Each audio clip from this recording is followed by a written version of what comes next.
Hello and good morning students, welcome to exam insight. My name is Navya. तो आज हम देखेंगे 27 अक्टूबर के सारे इंपॉर्टेंट करंट अफेयर्स। ये करंट अफेयर्स एग्जाम ओरिएंटेड हैं, तो आप किसी भी एग्जाम की तैयारी कर रहे हो ये आपके काम में जरूर आएंगे, तो वीडियो को एंड तक थॉरली जरूर देखना। साथ ही साथ मैं आपको बता दूं कि अगर आप अपनी जीत की तैयारी को और पक्का करना चाहते हो तो हमारे टेलीग्राम चैनल को अभी जाके ज्वाइन कर लो। लिंक जो है वो डिस्क्रिप्शन बॉक्स में दिया हुआ है। वहां हम रोज नए नए क्विजेस डालते हैं जो आपके एग्जाम के पॉइंट ऑफ व्यू से बहुत ज्यादा इंपॉर्टेंट होते हैं, तो वहां पे जाके फटाफट से हमारे टेलीग्राम चैनल को अब भी जाके ज्वाइन कर लो। रिक्रूटमेंट अलर्ट भी सबसे पहले आपको हमारे टेलीग्राम चैनल पे ही मिल जाते हैं। तो चलो अब आज के वीडियो पे वापस आते हैं। आज का जो टॉपिक है उसको देख लेते हैं, बट उससे पहले चलो कल के करंट अफेयर्स रिवाइज कर ले। इंडियन गवर्नमेंट ने नॉन बासमती राइस एक्सपोर्ट यानी कि इसके निर्यात को मंजूरी दे दी है। सबसे ज्यादा निर्यात किया गया है फिलीपींस में। कहाँ किया गया है? फिलीपींस में। क्लियर? चल अब संजय कुमार जैन को आईआरसीटीसी के चेयरमैन और मैनेजिंग डायरेक्टर के रूप में अपॉइंट किया गया है। आईआरसीटीसी हम सबको पता है, it is responsible for ticket booking in railways and catering in railways. इतना क्लियर है आपको? चलो अब आगे देख लेते हैं। अनुभव अवार्ड्स 2023 को दिया जाएगा बाय डॉक्टर जितेंद्र सिंह। अब अनुभव अवार्ड्स क्या होते हैं? बेसिकली जो गवर्नमेंट एम्प्लॉयज रिटायर हो जाते हैं उनका अपनी फील्ड में अपनी पोस्ट में जो कंट्रीब्यूशन रहा होता है उस बेहतरीन कंट्रीब्यूशन के लिए उनको अनुभव अवार्ड्स दिए जाते हैं। तो 2023 में ये अवार्ड्स कौन दे रहे हैं? डॉक्टर जितेंद्र सिंह। क्लियर है? चलो अब आगे देख लेते हैं। Chief justice of India Chandrachud को हार्वर्ड लॉ स्कूल की तरफ से अवार्ड फॉर ग्लोबल लीडरशिप दिया जाएगा। ये अवार्ड, ये ऑनर इन्हें क्यों दिया जाएगा? जो भी इनका लॉ और जस्टिस की फील्ड में कंट्रीब्यूशन रहा है उसके लिए इनको ये ऑनर, ये सम्मान से सम्मानित किया जा रहा है। ठीक है। विराट कोहली बने ऐसे पहले इंडियन क्रिकेटर जो कि क्रॉस कर चुके हैं 3000 run in all ICC white ball tournaments. Clear? India में 2 स्टॉर्म्स यानी कि 2 तूफान आने की तैयारी में है। साइक्लोन यानी कि चक्रवात तेज जो है वो अरेबियन सी में आएगा, जो कि एक बहुत भयंकर तूफान का रूप ले लेगा। वहीं पे बे ऑफ बंगाल में साइक्लोन हामून आएगा, जो कि समय से पहले ही आ रहा है, ये भी एक तूफान में तब्दील हो सकता है। ठीक है। अमेरिका इंडिया का लार्जेस्ट ट्रेडिंग पार्टनर बना पहले क्वार्टर में ऑफ करंट फाइनेंशियल ईयर, यानी कि करंट फाइनेंशियल ईयर के 3rd क्वार्टर में ये लार्जेस्ट ट्रेडिंग पार्टनर बन गया है इंडिया का। क्लियर? चलो अब आगे देख लेते हैं। करुआना बने 3 टाइम यूएस चैंपियन, यानी कि तीसरी बार इन्होंने ये टाइटल को अपने नाम कर लिया है। ठीक है। जो बाइडेन ने इंडियन ओरिजिन डिप्लोमेट को इंडोनेशिया का यूएस एम्बेसडर नियुक्त किया है। क्लियर? अब अशोक वसवानी ने उदय कोटक को रिप्लेस करके यहाँ पे बन गए हैं कोटक महिंद्रा बैंक के नए सीईओ। उदय कोटक कौन है? ये फाउंडर है कोटक महिंद्रा बैंक के, और इन्होंने अचानक से अपने रोल से डिपार्चर ले लिया। उसके बाद में अशोक वसवानी को बनाया गया है नया सीईओ। क्लियर है? चल ये तो हमारा रिवीजन हो गया 26 अक्टूबर के सारे इंपॉर्टेंट करंट अफेयर्स का। अब आज के करंट अफेयर्स को देखना स्टार्ट करते हैं। ठीक है। चलो, इंडिया की उन्नति हुडा आबू धाबी मास्टर्स 2023 में जीती है। आपको बता दूं कि आबू धाबी मास्टर्स 2023 में ये young talented Indian badminton player उन्नति हुडा यहाँ पे विमेन सिंगल्स इवेंट की चैंपियनशिप को जीती है। इन्होंने दूसरी बारी BWF यानी कि badminton world federation super 100 world tour title अपने नाम किया है, जो कि हमें ये दिखाता है कि स्पोर्ट्स की फील्ड में इनका करियर एक तरीके से एक राइजिंग स्टार के रूप में ये उभर के आएंगी। क्लियर है? चलो अब BWF यानी कि बैडमिंटन वर्ल्ड फेडरेशन के हेडक्वार्टर्स कहाँ पे है? मलेशिया के कुआलालंपुर में। ठीक है। इसकी स्थापना कब हुई थी? 1934 में, आज से 89 ईयर्स पहले। BWF के जो मेजर टूर्नामेंट्स हैं उनके कुछ नाम देख लेते हैं, तो काफी, लेकिन ये कुछ इंपॉर्टेंट टूर्नामेंट्स हैं। BWF world championships, Thomas Cup, Uber Cup, Sudirman cup और Olympic games in cooperation with International Olympic Committee. ये इसके मेजर टूर्नामेंट्स है, टॉप 5 मेजर टूर्नामेंट्स। क्लियर? चलो अब इससे रिलेटेड सवाल क्या बन सकता है? कौन से इंडियन प्लेयर ने Abu Dhabi masters badminton 2023 women singles title जीता है? बताओ। अंकिता रैना, उन्नति हुडा, अदिति सिन्हा या पीवी सिंधु? फटाफट से इसका जवाब बता दो, ए, बी, सी या डी, बताओ। तो राइट आंसर क्या है? Option number B, that is Unnati Hooda. Clear? चलो अब आगे देख लेते हैं। असम की विमेन्स बैडमिंटन टीम ने 37वें नेशनल गेम्स में पहला गोल्ड मेडल जीता। ये असम की टीम में, असम की बैडमिंटन टीम में है कौन कौन? ये जो विमेन्स टीम है, अश्मिता चालिहा और ईशा रानी बरुआ, इन्होंने 37वें नेशनल गेम्स में पहला मेडल जीता है। ये हो कहाँ पे रहे हैं? ये हो रहे हैं डॉक्टर श्यामा प्रसाद मुखर्जी स्टेडियम, गोवा में। इन्होंने महाराष्ट्र को, असम ने महाराष्ट्र को 3-0 से हरा करके यहाँ पे फाइनल्स में जीत लिया है। वहीं पे कर्नाटका की मेंस टीम ने महाराष्ट्र को हरा के यहाँ पे गोल्ड जीता है विद 3-1 स्कोर। क्लियर है? चलो अब BAI का फुल फॉर्म क्या है? देखो फुल फॉर्म भी बहुत ज्यादा जरूरी है। BWF का हमने देखा था बैडमिंटन वर्ल्ड फेडरेशन, वहीं पे BAI का है बैडमिंटन एसोसिएशन ऑफ इंडिया। ठीक है, अब बैडमिंटन में इंडियन वुमेन ओलंपिक विनर्स कौन कौन रही हैं? साइना नेहवाल ने ब्रॉन्ज जीता है बैडमिंटन विमेन सिंगल में लंदन में 2012 में। क्लियर? पीवी सिंधु ने भी सिल्वर जीता है बैडमिंटन में विमेन सिंगल्स में रियो 2016 में। क्लियर? अब पीवी सिंधु ने ही ब्रॉन्ज भी जीता है बैडमिंटन विमेन सिंगल जो कि टोक्यो में हुए थे 2020 में। क्लियर? चलो अब आगे देख लेते हैं, इससे रिलेटेड सवाल क्या बन सकता है। कौन सी स्टेट की विमेन्स बैडमिंटन टीम ने पहला गोल्ड मेडल जीता है 37वें नेशनल गेम्स में? फटाफट से बता दो, कर्नाटका, असम, तमिलनाडु या केरला? बताओ। कर्नाटका, असम, तमिलनाडु या केरला? तो राइट आंसर क्या है? असम। किसको हराया था ये भी बताओ फटाफट से। चलो आगे देख लेते हैं। बिशन सिंह बेदी का निधन हो गया। ये कौन थे? ये पूर्व इंडियन क्रिकेट टीम के कैप्टन थे जिनका नाम था बिशन सिंह बेदी, जिनका लंबी बीमारी के बाद में निधन हो गया। जब इनका निधन हुआ, ये 77 साल के थे। ये 67 टेस्ट खेल चुके हैं 1967 से 1979 के बीच में इंडिया के लिए, और इन्होंने 266 विकेट्स भी लिए हैं। इसके अलावा इन्होंने 7 विकेट्स लिए हैं 10 वन-डे इंटरनेशनल मैचेस में, और ये पहले प्रोफेशनल हेड कोच भी थे इंडियन नेशनल टीम के। कब? 1990 में। क्लियर है? चलो अब इनसे रिलेटेड सवाल क्या बन सकता है। बिशन सिंह बेदी जिनका निधन हो गया, वो कौन से स्पोर्ट से जुड़े हुए थे? बताओ। हॉकी, क्रिकेट, फुटबॉल या लॉन टेनिस? क्या होगा इसका आंसर? हॉकी, क्रिकेट, फुटबॉल या लॉन टेनिस? तो राइट आंसर क्या होगा इसका? Option number B, that is cricket. Clear है? चल आगे देख लेते हैं।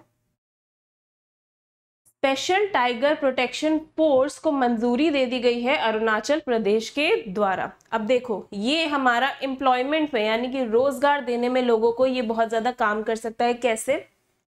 अरुणाचल प्रदेश स्टेट कैबिनेट ने 3 टाइगर रिजर्व्स, मतलब जो राज्य है उसके 3 टाइगर रिजर्व्स जिनके नाम है नामदफा, पक्के और कमलंग के लिए यहाँ पे स्पेशल टाइगर प्रोटेक्शन फोर्स को मंजूरी दे दी गई है कि अब आप इनको अपॉइंट कर सकते हो। इससे क्या होगा? ये डिसीजन से 336 नई पोस्ट यहाँ पे रिलीज की जाएंगी, क्रिएट की जाएंगी अरुणाचल प्रदेश में, जिससे लोगों को रोजगार मिलने में मदद मिलेगी। क्लियर है? चल अब इंडिया का पहला टाइगर रिजर्व कौन सा था? Jim Corbett national park. कहाँ पे? उत्तराखंड में। स्थापना कब हुई थी? 1936 को। क्लियर है? चलो अब इससे रिलेटेड सवाल क्या बन सकता है। नामदफा, पक्के और कमलंग ये जो टाइगर रिजर्व्स है ये कौन से स्टेट या यूनियन टेरिटरी से है? बताओ। कर्नाटका, अरुणाचल प्रदेश, असम या मध्य प्रदेश? बताओ फटाफट से इसका आंसर बता दो। कर्नाटका, अरुणाचल प्रदेश, असम या मध्य प्रदेश। तो राइट आंसर क्या होगा? Option number B, that is Arunachal Pradesh. Clear है? चलो आगे देख लेते हैं। कंगना रनौत बनी ऐसी पहली महिला जिन्होंने रावण दहन परफॉर्म किया। नो, ये पहली महिला है आज तक इंडियन हिस्ट्री में जिन्होंने रावण दहन किया है। ये इन्होंने कहाँ पे किया है? दशहरा के ओकेजन पे जो लव कुश रामलीला हुई, जो 50 साल से रेड फोर्ट पे हर साल होती है, ऐसा पहली बार हुआ है कि यहाँ पे किसी महिला ने किया है रावण दहन। क्लियर है? अब इससे रिलेटेड सवाल क्या बन सकता है? कौन बन गई है ऐसी पहली महिला जिन्होंने रावण दहन किया? कंगना रनौत, स्मृति ईरानी, द्रौपदी मुर्मू या इनमें से कोई भी नहीं? बताओ। कंगना रनौत, स्मृति ईरानी, द्रौपदी मुर्मू या फिर कोई नहीं? बताओ। तो राइट आंसर क्या होगा? Option number A, that is Kangana Ranaut. Clear है? चलो आगे देख लेते हैं। चेतन भगत बन गए हैं brand ambassador of edtech startup जिसका नाम है हेनरी हार्विन एजुकेशन। ये जो पार्टनरशिप है इस कंपनी और चेतन भगत की, ये यूथ ऑफ इंडिया के सशक्तिकरण में बहुत ज्यादा हेल्प करेगी। और चेतन भगत कौन है? ये एक ऑथर और स्पीकर है जो कि अब ब्रांड एम्बेसडर बन गए हैं एडटेक स्टार्टअप जिसका नाम है हेनरी हार्विन एजुकेशन। क्लियर? चलो अब ये हेनरी हार्विन एजुकेशन के फाउंडर और सीईओ कौन है? कॉनल गुप्ता। क्लियर? चलो अब आगे देख लेते हैं। इससे रिलेटेड सवाल क्या बन सकता है? Edtech startup Henry Harvin Education के ब्रांड एम्बेसडर के रूप में किसको नियुक्त किया गया है? तो चेतन भगत, रस्किन बॉन्ड, खानसरिया, अलक पांडे। बताओ। Chetan Bhagat, Ruskin Bond, Khansaria, Alakh Pandey. तो राइट आंसर क्या होगा? Option number A, that is Chetan Bhagat, जो कि स्पीकर, एक ऑथर है। इनकी बहुत सी नॉवेल्स भी इन्होंने लिखी हैं जिनमें से हाफ गर्लफ्रेंड, 2 स्टेट्स, इन सब पे मूवीज भी बन चुकी हैं। क्लियर? चलो आगे देख लेते हैं। वर्ल्ड डेवलपमेंट इंफॉर्मेशन डे 2023 24 अक्टूबर को मनाया गया। अब ये दिन को क्यों मनाया जाता है? ग्लोबली, मतलब पूरे विश्व भर में डेवलपमेंट से रिलेटेड इंफॉर्मेशन को फैलाने के लिए इस दिवस को मनाया जाता है। किसके द्वारा?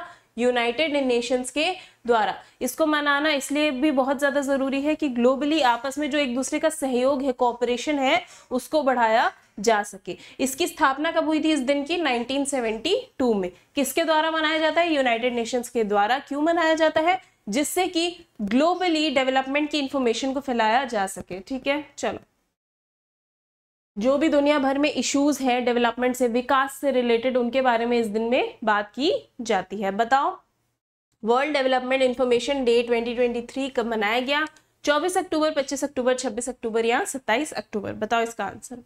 Option number A, B, C या डी? तो राइट आंसर क्या होगा? Option number A, that is 24 October. Clear है? चलो अब आगे देख लेते हैं। यूनाइटेड नेशन डिसआर्मामेंट वीक कब मनाया जाता है? 24 से 30 अक्टूबर को एनुअली ये इवेंट ऑर्गेनाइज किया जाता है जिसको हम कहते हैं यूएन डिसआर्मामेंट वीक। अब ये डिसआर्मामेंट वीक का क्या मतलब होता है? बेसिकली डिसआर्मामेंट का मतलब होता है कि जब आप इस चीज के बारे में अवेयरनेस फैलाओ कि जो न्यूक्लियर वेपन है, जो हथियार वगैरह है, उसका इस्तेमाल कम किया जा सके, तो उसको डिसआर्मामेंट कहते हैं। और यहाँ पे यूनाइटेड नेशन डिसआर्मामेंट वीक के दिन हम यहाँ पे ये अवेयरनेस फैलाते हैं कि ग्लोबली हर देश जो है वो वॉर से बचे, क्योंकि वॉर से क्या होता है? सिर्फ डिस्ट्रक्शन ही होता है, दुनिया में विनाश ही फैलता है। इसलिए ये जो न्यूक्लियर वेपन है इनको एलिमिनेट किया जाना चाहिए और ये जो हथियार है इन्हें कम करना चाहिए, जिससे कि ये जो डिस्ट्रक्शन फैलता है वॉर वगैरह की वजह से, वो ना फैलाया जा सके और पीस यानी कि शांति बनाई रखी जा सके। ये इवेंट ऑर्गेनाइज किसके द्वारा किया जाता है? UNODA यानी कि United Nations office for डिसआर्मामेंट affairs. Clear? United nation का नाम हर एक दिन के पहले यहाँ पे आ रहा है, तो हम थोड़ी सी डिटेल जो है इसकी भी आगे देखेंगे। ठीक है? चलो, यूनाइटेड नेशन डिसआर्मामेंट वीक कब मनाया जाता है? 24 से 30 अक्टूबर, 23 से 29, 22 से 28 है, 21 से 27। बताओ, ए, बी, सी या डी? बताओ। तो राइट आंसर क्या हो जाएगा? Option number A, that is October 24 से अक्टूबर 30, 2023। 2023। क्लियर? चलो, global media and information literacy week 2023 24 अक्टूबर से 31 अक्टूबर तक मनाया जाएगा। हर साल ये इसी दिनों में मनाया जाता है। इसके दिन जो है हम मीडिया के बारे में, विश्व भर में कि मीडिया के बारे में और इंफॉर्मेशन के बारे में साक्षरता फैलाने के लिए, इसके बारे में अवेयरनेस फैलाने के लिए इस दिवस को मनाया जाता है। It is an event of great importance in the realm of information and media literacy. यहाँ पे हम मीडिया साक्षरता के बारे में अवेयरनेस फैलाते हैं इस वीक के दौरान। क्लियर है? चलो, अब इसकी थीम क्या है? 2023 की इसकी थीम क्या है? Media and information literacy in digital spaces, a collective global agenda. ये इंपॉर्टेंट है, इसको अच्छे से याद कर लेना। ठीक है? चलो, अब चलो, यूनेस्को के हेडक्वार्टर्स कहाँ पे है? पेरिस, फ्रांस में। यूनेस्को के स्थापक कौन है? India, USA, France, Mexico, China, Brazil और भी बहुत से देश इसमें इंक्लूडेड हैं। बहुत से मेंबर कंट्रीज हैं इसमें। यूनेस्को की स्थापना कब हुई थी? 16 नवंबर 1945 को लंदन, यूके में। ठीक है? इसके हेड कौन है? ऑड्रे अजौले, जो कि इसके डायरेक्टर जनरल हैं। इसकी पेरेंट ऑर्गेनाइजेशन कौन सी है? इसकी पेरेंट ऑर्गेनाइजेशन है United Nations economic and social council. Clear है? चलो, अब आगे देख लेते हैं। इससे रिलेटेड सवाल क्या बन सकता है? Global media and information literacy week 2023 कब मनाया जाता है? Option number A, B, C या डी? बताओ राइट आंसर। 24 से 31, 23 से 29, 22 से 28 या फिर 21 से 27? बताओ क्या करेक्ट आंसर होगा इसका? तो राइट आंसर होगा option number A, that is 24 से 31 अक्टूबर 2023। क्लियर है? चल, अब 17 हस्तियों को बिहार में रिसीव किया गया इनके द्वारा क्या? बिहार केसरी अवार्ड्स। अब ये बिहार केसरी अवार्ड्स बिहार के सबसे ज्यादा सम्मानित अवार्ड्स हैं। ठीक है? ये 17 हस्तियों को दिया गया है जिनका बहुत बड़ा योगदान रहा है medicine, service, education, social service और पॉलिटिक्स में। ठीक है? कब दिया गया है? 22 अक्टूबर 2023 को, जब वहां के बिहार के पहले चीफ मिनिस्टर और freedom fighter doctor Shri Krishna Singh का बर्थडे होता है, तब ये अवार्ड यहाँ पे ऑनर किए गए हैं, सम्मानित इन लोग को किया गया है। 17 एमिनेंट पर्सनालिटीज को ये अवार्ड दिए गए हैं। ये अवार्ड कहाँ पे हेल्ड यानी कि आयोजित हुए थे? BIA ऑडिटोरियम में। ये अवार्ड सेरेमनी ऑर्गेनाइज की गई थी by Bihar intellectual forum and medieval foundation. कहाँ पे? BIA ऑडिटोरियम में। ये तो हमने ऑलरेडी देखा। ये सम्मान किसके द्वारा प्रस्तुत किया गया था? बिहार के गवर्नर राजेंद्र विश्वनाथ अर्लेकर के द्वारा। इन्होंने ये सम्मान इन 17 पर्सनालिटीज को दिया था। चलो, अब यहाँ पे किनको किनको ये अवार्ड मिला है? फोक सिंगर पद्म भूषण शारदा सिन्हा को, Padmashri doctor Shanti Rai, Padmashri doctor Vijay Prakash, Padmashri Sudha Varghese, Khan sir doctor Ajay Kumar, doctor Satyajit Singh, KPS Kesari, doctor Sahajanand Singh, Vipin Singh, doctor Arjun Singh, doctor Vimal Karkar, doctor Amulya Singh, OP Agarwal, doctor SN Sinha, N Agarwal और डॉक्टर गुरुदेव। हालांकि ये सब पूछे नहीं जाएंगे आपसे, लेकिन हाँ, इनमें से एक के बारे में आपसे जरूर पूछा जा सकता है, दैट इज खान सर। ये इंपॉर्टेंट हो जाता है। इसके अलावा भी एक दो नाम इंपॉर्टेंट है, आप एक बार सबको गो थ्रू कर लेना। ठीक है? अब बिहार केसरी अवार्ड्स की बात हो रही है, जो कि बिहार के सबसे बड़े अवार्ड्स है, तो हम थोड़ा सी बात बिहार के बारे में भी कर लेते हैं। ठीक है? बिहार की स्थापना कब हुई थी? 22 मार्च 1912 में। इसकी कैपिटल और लार्जेस्ट सिटी है पटना। डिस्ट्रिक्ट कितनी है इसमें? 38। गवर्नर कौन है? राजेंद्र अर्लेकर, जिन्होंने ये अवार्ड्स प्रस्तुत किए हैं। ठीक है? चीफ मिनिस्टर कौन है? Nitish Kumar. Deputy chief minister कौन है? तेजस्वी यादव। राज्यसभा सीट्स कितनी है? 16 और लोकसभा सीट्स है 40। क्लियर? चलो, इससे रिलेटेड सवाल क्या बन सकता है, और ये सवाल इंपॉर्टेंट भी है, आपसे पूछा भी जा सकता है। ठीक है? फेमस टीचर जिनको बिहार केसरी अवार्ड से सम्मानित किया गया, उनका नाम क्या है? भूषण शारदा सिन्हा, खान सर, डॉक्टर विजय प्रकाश, सुधा वर्गीस। बताओ option number A, B, C या D? बहुत ही क्लियर है, हम सब ने अभी देखा था, that is option number B, that is Khan sir. Clear है? चलो, ये थे आज के टॉप करंट अफेयर्स जो कि आपके एग्जाम के पॉइंट ऑफ व्यू से बहुत ज़्यादा इंपॉर्टेंट है। चाहो तो इनको रिपीट करके एक बार फिर से देख लो, ठीक है। पार्टिसिपेट किया करो, जब मैं पूछती हूँ ना आपसे इसके आंसर तो आप भी एक बार कमेंट सेक्शन में इसके आंसर मेरे को बताया करो।